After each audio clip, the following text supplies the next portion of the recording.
organizations and various groups that have co-sponsored this event here at the Albany Club.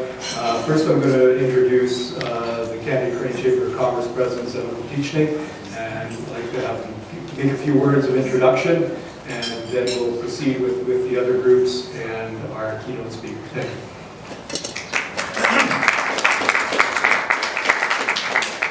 Thank you, Jason. Welcome to everyone. I would like to just say in a couple of words, Mr. Malige, we welcome you in Toronto again. It was just a few months ago that you were here for our business forum, Canada-Ukraine Chamber of Commerce Business Forum. And as you know, we have a project, QTIS project, which is supported by Canadian government, Canada-Ukraine Trade and Investment Support Project. And we would love to hear some more on investment, because this is very much interested to Canada-Ukraine Chamber of Commerce and its members. We have over 110 members in Canada, closing on 100 members in Ukraine. We almost doubled after the business forum, which is a good sign. And looking forward to increasing more of trade and investment with Ukraine. Welcome to Canada.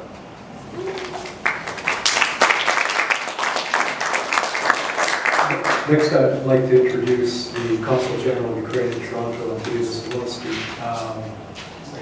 Oh, there it is, right there, to say a few words.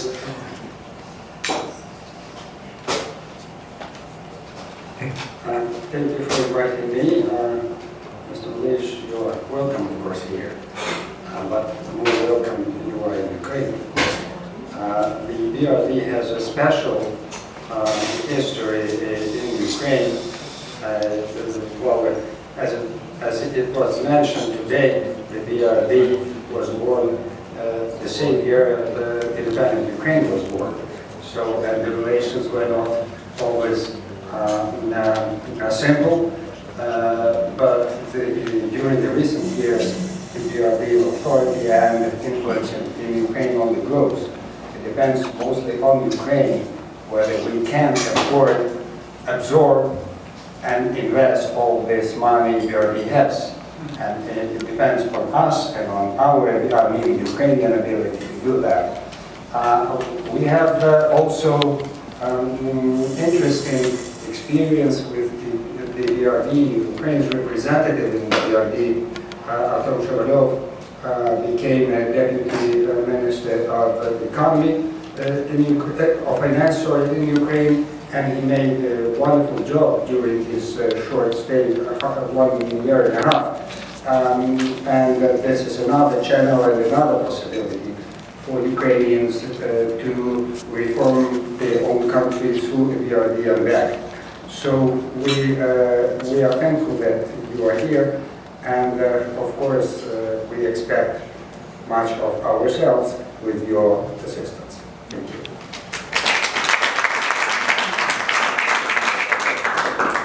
Thank you very much, Yushiyaku. Next, I'd like to introduce the President of the Ukrainian Professional Business Association of Toronto, Akhil Marsoto, to provide an introduction to our keynote speaker.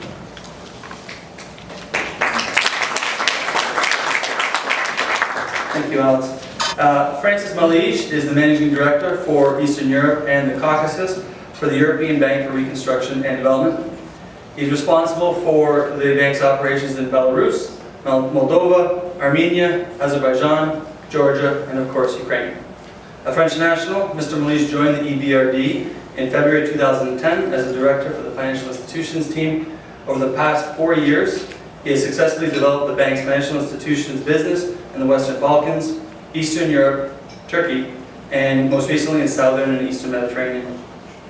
Before joining the EBRD, he was managing director for corporate development at BNP Paribas, focusing on bank acquisitions. His earlier career was in accounting and consulting at Arthur Andersen and McKinsey & Company, where he served clients in high-tech and construction, as well as financial services. Mr. Malige is a graduate of ESCP Europe, a French business school. In addition to his native French, he is fluent in German, Italian, and English, and maybe we'll get him to speak some Ukrainian today. Ladies and gentlemen, please join me in welcoming Mr. Francis Malige.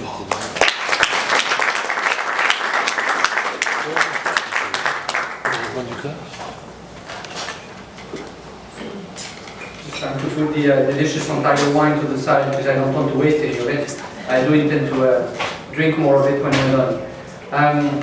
Thank you very much. I think that there's two things I can say in Ukrainian. One is Дякую, and that's for now, and the other is Budmo, and that's for just a little bit later.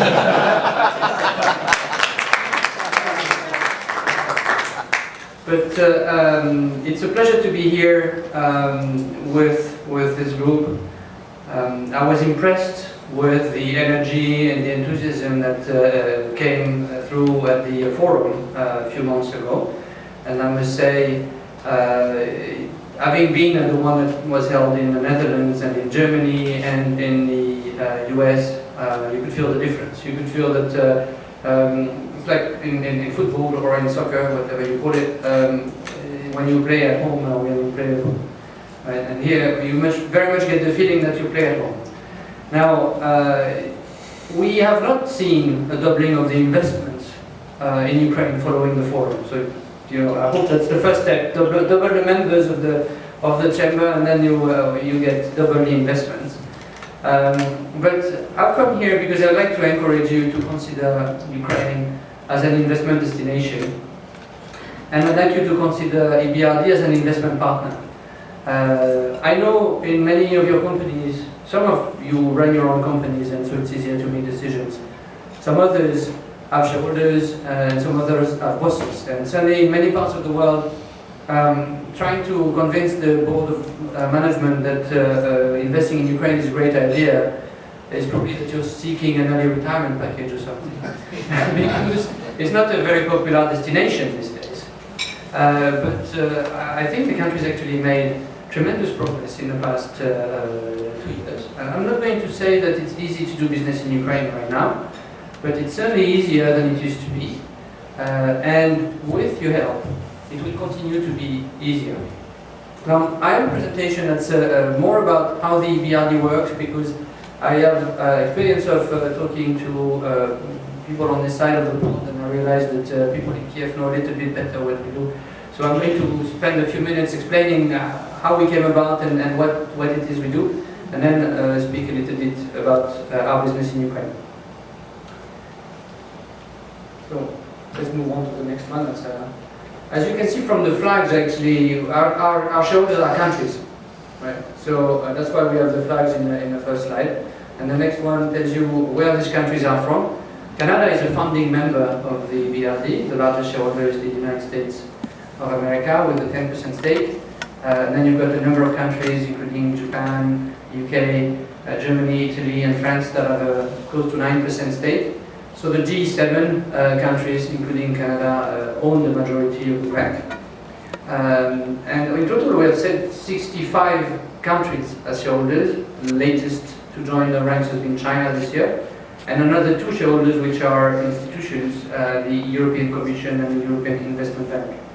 We have a AAA credit rating and a 30 billion euro capital base. So that gives us ability to extend investments in places that other people consider a bit on the emerging side, like Ukraine these days. These are the countries where we work. As you will see, not much of Western Europe, obviously. Russia is a dark grey color, not because it's the evil empire, but because we have,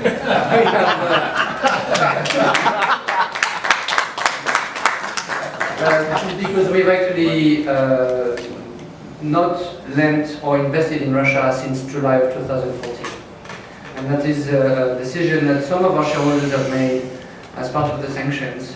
And there's never been a formal decision by the board of the bank to stop investing in Russia, but our shareholders have told us that they would not approve any projects that we would promote in the territory of the Russian Federation or with Russian state firms outside of Russia. Meaning that, for example, in Ukraine, we don't work with Sberbank anymore. But the other countries are very much our region of operations. As you may know, so the bank you mentioned was created in 1991, just at the same time as Ukraine was becoming independent. In fact, we're slightly older than Ukraine. We were created in April of 1991. But The bank was created to help countries in the former Warsaw Pact, essentially Soviet Union and the neighboring countries, become market economies. And then since then we've actually grown by adding Turkey in 2008, Mongolia before that in early 2000s, and the Mediterranean countries after the Arab Spring. But these were not originally countries where the EBRD operated. Ukraine is one where the EBRD has always been operating ever since it started operating. This is how much we invest. We've invested in globally in our 36 countries, close to more than 100 billion euros in close to 4,000. I think the count is of 4,590 projects or something, out of which about 400 are in Ukraine. And when you look at our top invested countries, you see that Russia is not there anymore. It used to be 25% of what we do up until 2013. Turkey is our largest country of operations now. Ukraine was the second largest in 2015, and I'm sad to report that in 2016 it won't be there because of the government crisis in the first part of the year, the delays with the IMF tranche, and the consequences on the business confidence that we saw. I expect that our volume of investments in Ukraine will be about half that number in 2016. And we need to rebuild private sector investment especially. The 400-500 million we're going to do this year are going to be almost entirely private sector, which is a good thing. We've lost a lot in the momentum in terms of the public sector investments, but we like the private sector better. This is the sectors in which we invest actually, and so that's going to help you see how we are very different from perhaps other international financial institutions. We don't lend to sovereigns. Then the other two are infrastructure and energy, and that's where you will tend to find more of our public sector work, because by definition roads are more often public than private, but we do some private roads and private infrastructure as well. And then by region you have a split there. So just to find Ukraine there, it's in this part. It's in the Northern Caucasus, which is here. So it's one of our largest regions. But as you can see, we've spread our investments across our regional operations. This is more important for you as investors. So if no one wants to invest in Ukraine, perhaps you should all go to the bar now. But if you actually intend to invest in Ukraine, this is the kind of things we can do for you. We can do equity, we can do debt, we can do guarantees, we can support trade operations, we can support your investments. The numbers that are there are indicative numbers. We can do smaller than a 10 million loan for a good small company. We can do smaller than a 5 million equity. I have a client in Moldova where we've invested a long time ago $600,000 in equity of a bank which is by now the third largest bank in Moldova. And that's by my latest count, that's $600,000 has morphed into probably close to $15 million investment over the years. We've been lucky with this one, even though we're now fighting to take it out of the hands of organized crime. So there's countries that are as interesting as Ukraine in my portfolio, let me tell you. You don't have the monopoly there. So debt, equity, guarantees. Longer term, typically, because local banks in a country like Ukraine will find it relatively easy to provide short-term funding to their clients. But investment loans are hard to come by. I was talking to a banker the other day in Kiev who was telling me the average duration of my loan portfolio is 6 weeks. All right? 6 weeks. That's the kind of banking system we are dealing with in Ukraine right now. So it's a big fight to get them to move to 6 months first. Right? We've invested in the banking sector. We took 2 equity positions this year in subsidiaries of Raiffeisen Bank and BNP Paribas.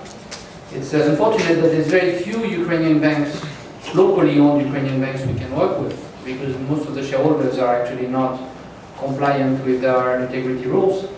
But there's a few, they tend to be very small. If you look at the banking sector, the largest bank is Private Bank. It's owned by Mr. Kolomoisky. No prizes for guessing whether he fits our integrity rules. Then you have the two state-owned banks, Ukrainian Bank and Oshad Bank, with whom we can work, but they work in the way state banks do, meaning they are not very reactive and they tend to work mostly with the state funds rather than with the real economy. And then you've got the foreign-owned banks, be it Russian-owned or Western-owned by the likes of Alpha, Unicredit, sold to Alpha, BNP Paribas, Raiffeisen, and so on. And so to find a decent, clean Ukrainian-owned bank, you need to go further down the ranks. And that's one of the challenges that we're trying to now work with a few entrepreneurs who want to transform the banking system in Ukraine by creating, and they openly say, we want to create the first clean Ukraine-owned bank at the service of the SMEs, at the service of the corporates. When this is done, we'll see more than 6 weeks loan portfolio durations in that country. We never want to finance the whole of a project, be it with equity or with debt. We take minority positions. We finance up to 30% typically of a project costs. We do syndications. If there's people here in the syndication business, the corporate lending business, we have a very good syndication desk. We're pretty flexible on the structures. What we don't do is we don't issue paper on the markets. We are not an issuing bank on the markets. We work with the issuers as an anchor investor in some of the issuances, but we don't compete with commercial banks on issuances. Move on to the next. So a few ideas of our sectors very quickly. Agribusiness. Now you have a presentation, let me tell you, for those of you who have actually not had too much to drink and who are trying to follow, this is not the same as this. This is a presentation of EBRD activities, which has some of this information but in a different order, but is a good reference document on everything we do and has more detail actually than what I'm showing you. But don't try to say, oh, this is page 7 and this other is not page 7. You haven't had too much to do. Agribusiness, very large investment. It is the locomotive of our investments in Ukraine in the private sector. We invest a lot right now in the grain infrastructure, in the grain terminals, in the grain elevators, but also in primary agriculture and in transformation. One of my favorite clients is a tomato paste producer in Mykolaiv, who exemplifies, I think, the resourcefulness of Ukrainian entrepreneurs. The Russian market was shut down 2 years ago because of the so-called sanitary standards of Russia changing. And so half of his sales went away overnight. And this is someone now, when I talk to him, I hear Egypt, I hear Ghana, I hear this kind of markets. And he's also exporting to the EU, of course, he's also exporting to the EU, but he's exporting, he alone is exporting 3 times the country's quota for tomato paste to the European Union. So that's one of the issues that Ukraine, I think, should try to reopen in terms of negotiations with the EU, because it's a free trade agreement, but free within a quota for agriculture. And that's not very helpful for Ukraine. Of course, it's politically sensitive in EU and so on and so forth. But it's one thing that Ukraine needs to do some work on. And he's also been very good at chasing away all of the ministers in the governments that came and said, I want to invest with you. And he's turned them away by saying, I'd love to work with you, really, I would, but I have EBRD as a lender and they won't let me work with a politically exposed person. So all of the Yanukovych ministers went away. And that's one of the values that you have when you work with someone like us, is this sort of predatory behavior is much harder to exercise on your investment than when you're on your own. We're not the only solution, we're not a surefire solution, we have our share of failures as well. But for an investor that comes out of Canada, investing in Ukraine, you're going to find that the courts are not reliable, that property rights are not always respected, and so on and so forth. But if you never pay the first bribe, that's rule number 1. If you pay the first, they'll use it to make you pay the second. Alright? They'll threaten to denounce you for the first one to make you pay the second. So never pay the first one. And you have your ambassador, you have your chamber, you have the EBRD. When all else fails, you have the media. And it is something that works in Ukraine right now.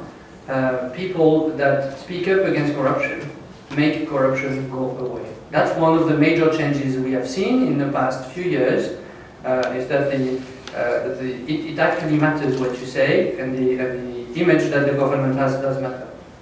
Let's move to the next one. ICT, I wanted to mention this because I believe it's not the strongest sector for EBRD. As you see, we've invested a mere 4 billion in that sector over the past 25 years. That's not much as compared to the total of our investments.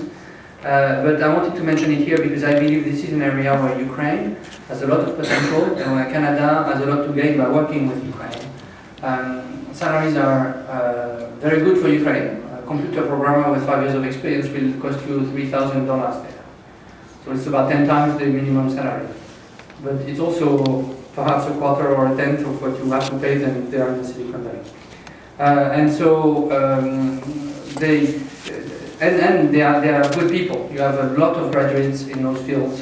Lviv is a great center for IT, but also Kiev, also Kharkiv. So it is one of the prime destinations for IT developments. Manufacturing services, you see there 11 billion invested, that's more. Again, I think that's an area where Ukraine is under-invested. It's a country that has airplanes, it's a country that could do cars, and it's a country that has manufacturing costs for these types of industries that are those of China today. But you are a day away from the markets of, on a truck from the markets of Germany, and you're 2 days away from the end of the rest of Europe. And so imagine the reactivity, the flexibility that it gives you when you give a phone call to your supplier in China and you're in Berlin. If you see the goods after 6 weeks, you're lucky. If you have a reliable supplier in Ukraine and you order from them, you could have the goods next week. And that's a big difference in a number of industries. Energy and natural resources, I know that's also an area where Canada has a lot of firms that are active. I'd like to point out that this is an area where privatizations are coming up in Ukraine. You might have seen that privatization is off to a slow start. We had kind of a saga around the fertilizer plant in Odessa. So those of you that follow the Ukraine press will have seen that it failed to privatize in August last year, and I'm very proud that it failed to privatize, because it was going straight to Mr. Kolomoisky. That's the truth. There was a rule in Ukraine that said when you privatize something, the first thing you need to do is an IPO of 5%. On the face of it, great idea. Right? You establish a market price, you have the trading price for the stock, and so on. In practice, what this means is someone was preempting this. And if you have someone who is an investor that doesn't behave very well in a court system that is susceptible to economic influence, to say polite, then they have preempted the deal. No one else will come for the next 95%. And that's exactly what was happening not this summer, but last summer in OPZ. And acting resolutely together with the World Bank, the IMF, and the US government, we actually managed to stop it. I know people are saying Ukrainians are not privatizing anything. Yeah, you know what? I'd rather have them privatize things in a clean manner and a bit slower than selling it to the local boys. Not that I don't like. I mean, local boys can compete, fair and square. They have their chance, but it has to be fair and square, not with a scheme like that. And then it went on the block again this summer, and again this time the price was set too high, so no one came. So finally we managed to convince everyone that the price had to be lower. It's a problem of mentality and history. This plant used to be a money minting machine. At the time when the Russians or the Soviets would deliver gas at the Brotherhood price to the plant directly, and they would sell fertilizer to the market at the market price. Of course, that's where the margin was. Now it's not the case anymore, so the plant is not as profitable. Therefore, the price has to be lower. It took some time to convince everyone. Now it's going on the block at the end of the year, with EBRD finance is accompanied by grants. Grants for the municipality, grants to pay some part of the equipment and so on.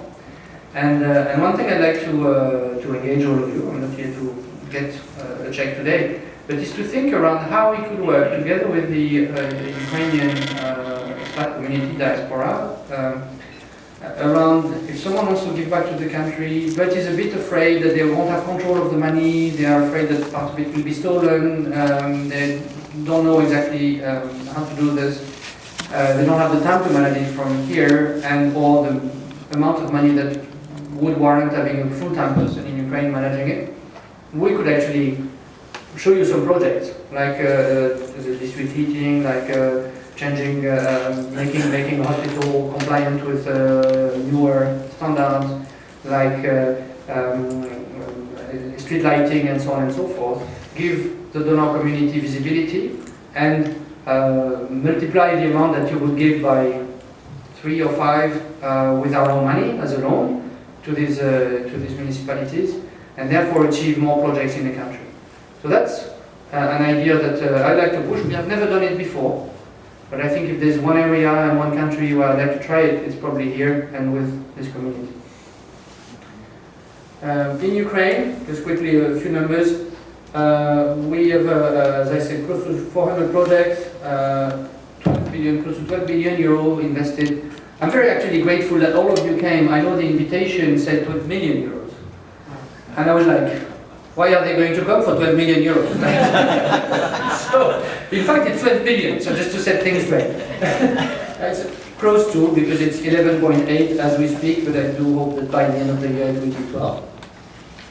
You see the sector breakdown there, a lot of financial institutions, because we've actually invested a lot to support Ukrainian banks in 2008, 2009. We've recouped most of that money now, and we are our investing in the equity of these two banks is also part of that trend. We are looking at investing also into the state-owned banks with a view to at least achieving partial privatization in the coming years.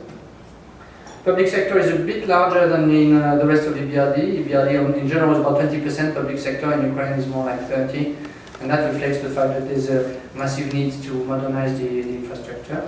And then in terms of debt and equity, that's the next. There we go. Only 7% in equity. I would like to do more. I think it's the right time to invest in Ukrainian equities, and I certainly would like to do more there. The next one I think is what we bring to the table in terms of the areas that we like to focus on. Energy efficiency, energy security, of course, has come to the fore many times, but is now, frankly, hopefully we have touching wood, but we have a good, not too harsh winter, which will enable Ukraine again to not buy gas from Russia during the winter. Last year was the first year when Ukraine was able to not buy any gas from Russia, in part thanks to the $300 million loan that we gave to Natural Gas of Ukraine in November last year, enabled them to buy more than 1 billion cubic meters of gas, which made a big difference. Agriculture and industry, again, together with you and other investors, we believe there is so much more that this country could give. Infrastructure is, of course, a problem, not just for investment, but also for in terms of the way it's managed. I was recently in Nizhny, near Odessa, and the road was so bad that we were driving to the side of the road. It's better to drive outside of the road because the road was really so full of potholes. And then we got into the Nizhny port and into the area that our client is operating, and the road was just as bad. And I told him, I mean, it's your road, right? It's not the government's road, so why don't you build it? And he said, I build it every year. But because they load the grain trucks to twice or 2.5 times the maximum authorized limit, it's not uncommon to find an 80-ton or 100-ton truck on Ukrainian roads at the time of the harvest. Even if you build the road to good specifications, it still gets destroyed after a year. And so this road, I think, between Odessa and Mykolaiv is nicknamed the death corridor or something because it's so bad that there's lots of accidents. And unless you fix the problem of weighing the trucks, you can pour billions into rebuilding the road every year. It's not going to make much difference. So you need the weighing stations, you need the police that actually is not going to take 100 hryvnia bribe to let the 100-ton truck go and say, no, you stay here, bring another one, unload to the other truck. That's what needs to happen. And so we're working along all these dimensions. When we do a project, we always have what we call the policy dialogue part of the project. And typically, when we talk about the roads with the Minister of Infrastructure, we talk about weighing the trucks. We talk about results-based maintenance, and then we talk about the money. That's what the EBRD brings in those kind of projects. We're dealing with the legacy of the crisis in the financial sector. That's, I think, an elegant way of saying that it's a bloody mess, and and that more work is required. But the central bank has done a tremendous job, frankly, of closing down banks. 80 banks have been closed in Ukraine out of 180 in 2014. Those that remain are probably much cleaner and much less used for money laundering than before. So that's it's one of the ways in which actually the country has been fighting corruption. I hear a lot, and it is true, that the fight against corruption, when it comes to law enforcement, has not progressed enough. And that's true. The prosecutors are still corrupt, the judges are still corrupt, and so on and so forth. But removing 80 banks that were used by oligarchs to essentially take the money out of the babushkas' pockets and stuff it into their own pockets, that's much less corruption. Increasing the price of gas has been socially painful, but it's also reduced a lot of corruption. Because, as you know, in the country, there's very few meters for gas. So when you have the price for corporates, which is there, and the price for individuals, which is here, and you're a distributor, it's very easy to say, oh, I've sold 80% of my gas to individuals. I get the subsidy from the government. And in fact, you sold 80% to corporates. You split the difference with the corporate. That's corruption too. Removing the intermediaries between Naftogaz and Gazprom. It's always been a puzzle to me why these two large state firms don't have each other's phone number. But removing the intermediaries between these two has essentially removed the mechanism that has made a number of people in Ukraine, including a former prime minister, including Mr. Firtash, extremely wealthy. So that's corruption going as well. And I'm sure, by the way, that some of it was also crossing the border again back to people that were agreeing to deliver the gas at such low prices. So it's good for everyone. And then a lot of those things have been done. The Prozoro system, for example, which we supported, which is a public procurement system, is also reduced a lot of corruption, is also making the procurement open to honest people. It's not anymore, there's always ways to cheat, especially for the complicated stuff, by the way you draft the technical specifications. That's the next battle. But at least having a platform where if there's a transparent process, he who comes with the lowest price actually wins, not he who comes with the lowest price and the biggest envelope on the side. Okay, that is a major change in the country, and it's also large numbers because public procurement is a large number in the country. You know, and even for us, it's been we've seen it so many times.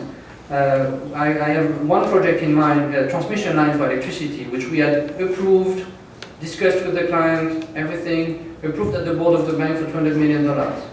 We did the project. It was a fight every day for 6 months because we wanted to do it using the EBRD procurement rules, or the Ukraine procurement standard. In the end, it cost 135. The 65 savings were not going into a pocket here, left, right, or center.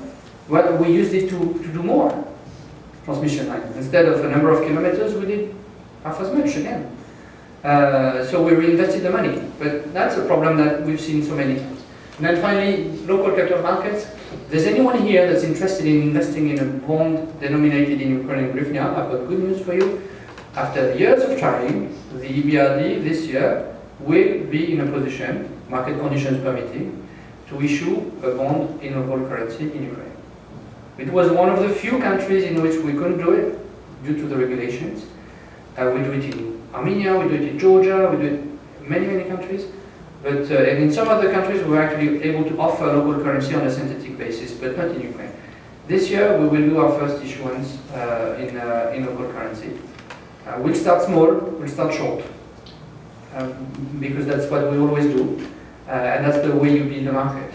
In Georgia, 2 years ago, we did a 1-year bond in lari. Last year, we did a 2-year bond in lari. This year, we're doing a 5-year bond in lari. And we have a client who's a local bank which is doing a 10-year bond in lari. And then suddenly, mortgage becomes a reality in the country. People will be able to borrow to buy homes for the first time probably in the history since independence. And so that's the way we develop capital markets. So there's investors, we'll let you have the prospectus when it comes out. Together, I think I made a number of points, so I'll go quickly there. We have patient capital. We're not a fund, we're not a private equity fund. So if we invest with you in equity, we don't have to close the fund 5 years later, we don't have to sell.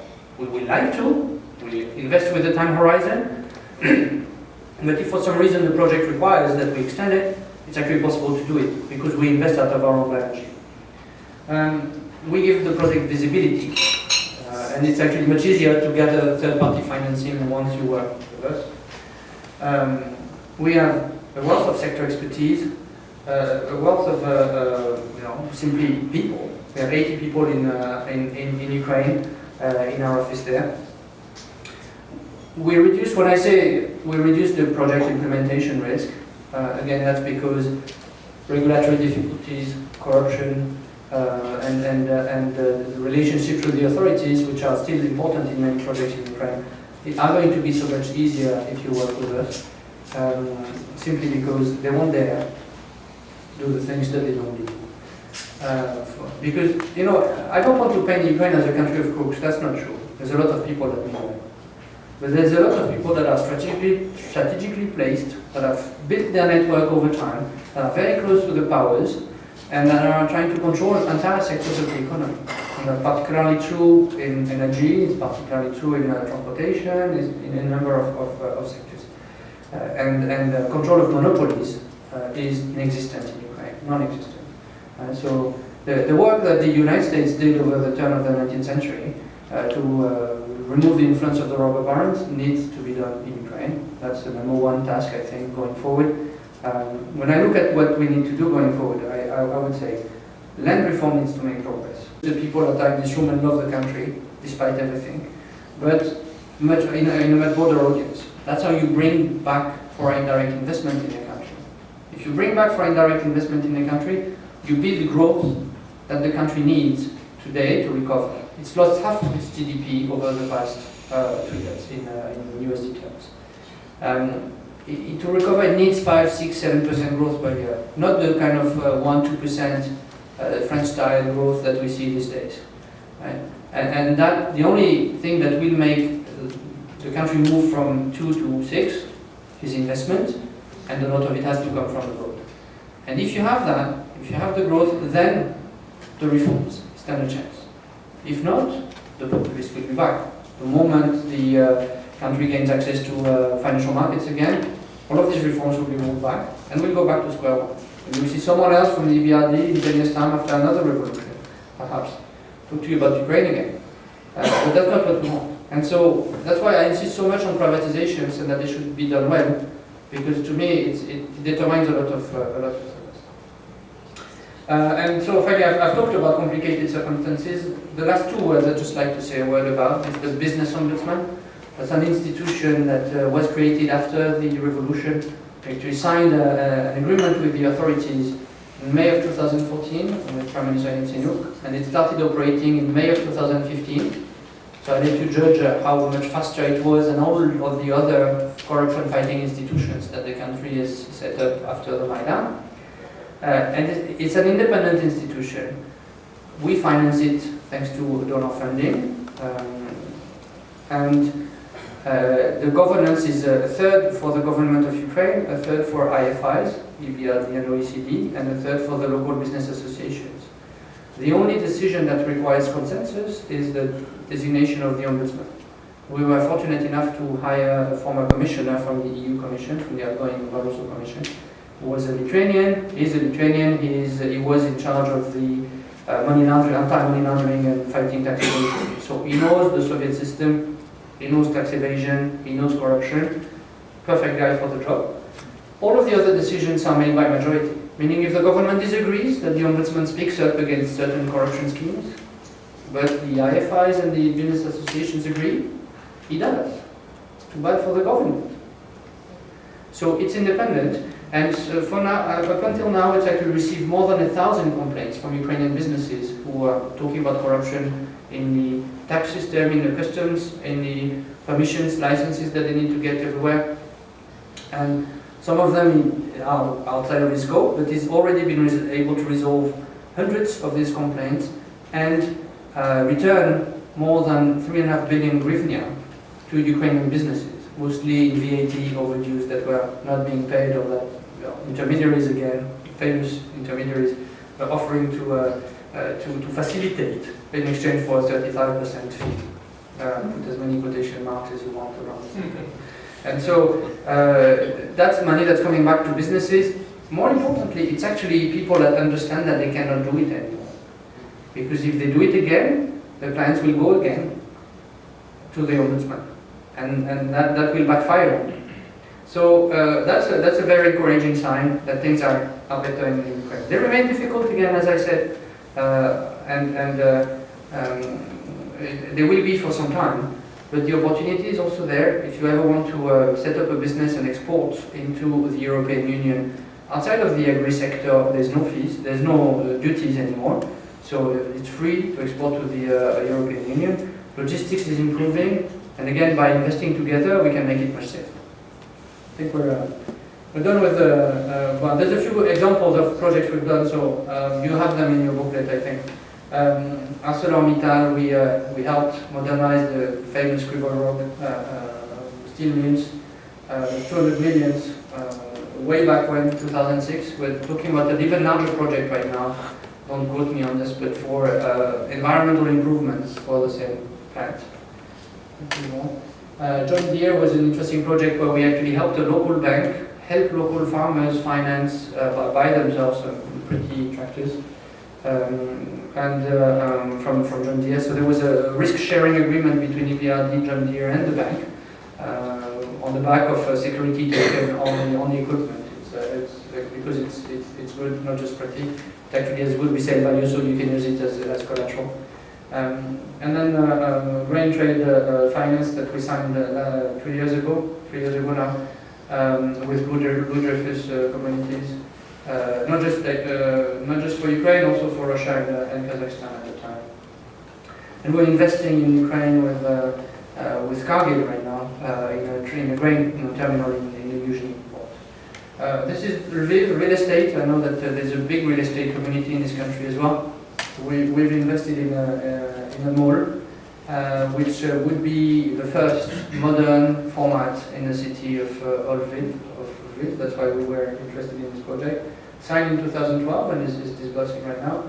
And then finally, I think I've put, yes, the Naftogaz project, which was a $300 million loan that we gave to Naftogaz in November last year in exchange for corporate governance transformation in Naftogaz and around Naftogaz. Because with state-owned firms, you always have the problem of how the authorities around it behave. In the Ministry of Energy, like in any other line ministry in Ukraine, it's not just the minister that makes the decisions with regard to state-owned firms. It's thousands and thousands, hundreds of employees that look at the regulations, the decisions, the budgets, and they can withhold the permission.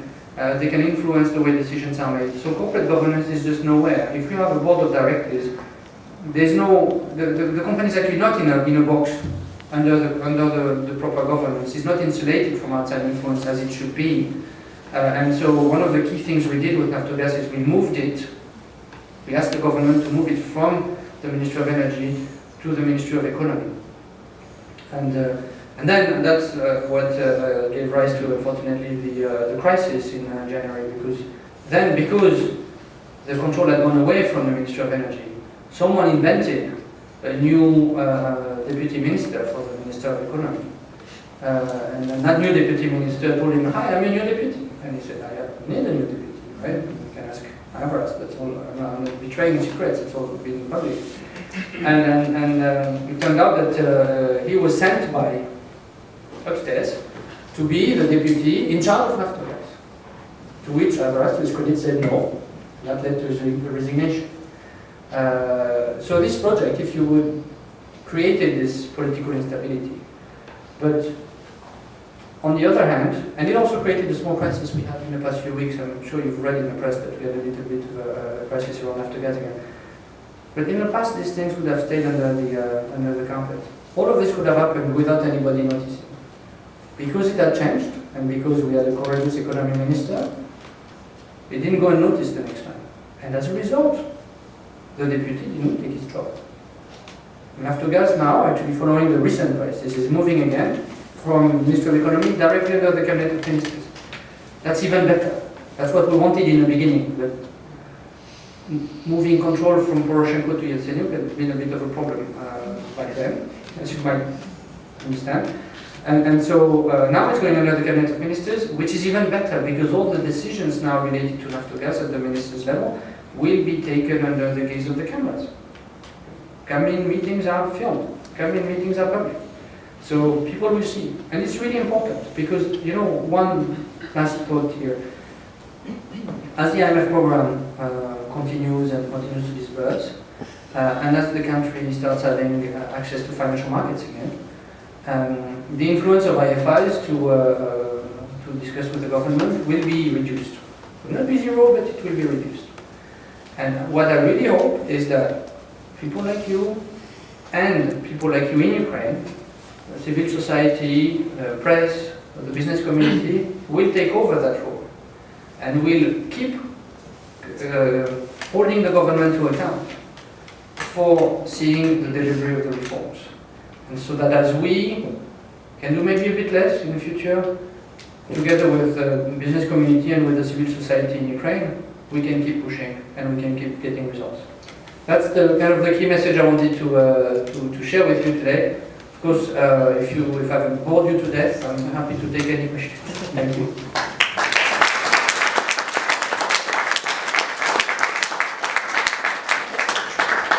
Thank you, Mr. Malige. We're going to take a few questions, but you know, as previous events that we've had in this nature, Mr. Malige, in order to be candid to us, would also, you know, appreciate that people have some discretion in terms of what his statements are reported, particularly in the press, because, you know, he has to operate in this environment, and, you know, we don't particularly want to have things come out in the press that you know, would be excessively candid. So, and if you have any questions, please raise your hand, state your name, and you're not mic'd. I don't have a mic for you, so stand up and say it loud. Yeah, I have a quick question because my name is Olga Bold and I work with the Grand Financial Management Group of Companies. We are an asset-based lender, and I myself am from Kiev, Ukraine, and I've been in Canada almost 20 years, and in the financial services in Canada since 2000. So my question is, does Ukraine have now a developed credit rating system for, like we have Equifax and TransUnion credit ratings for individuals? No. No. Does it have any developed system of financial products such as leasing, you know, equipment financing, mortgages, and other products that we have in Canada? Well, there's a reason it's an emerging market. Okay. No, you don't have many of these things. You have a little bit, but I think this is an area which is ripe for developing. The manufacturing, leasing, all of this is either inexistent or really, really small. Okay? Consumer finance has been larger because there's been auto loans and it's actually been rather doable to recuperate collateral. We've been working with the central bank on a collateral regime which is out of court, which is very important for banks because if you have to go through the courts in order to get your money back, you might as well not go into banking. And so the financial services industry is still too much bank intermediated with banking products. And all of this is a big potential.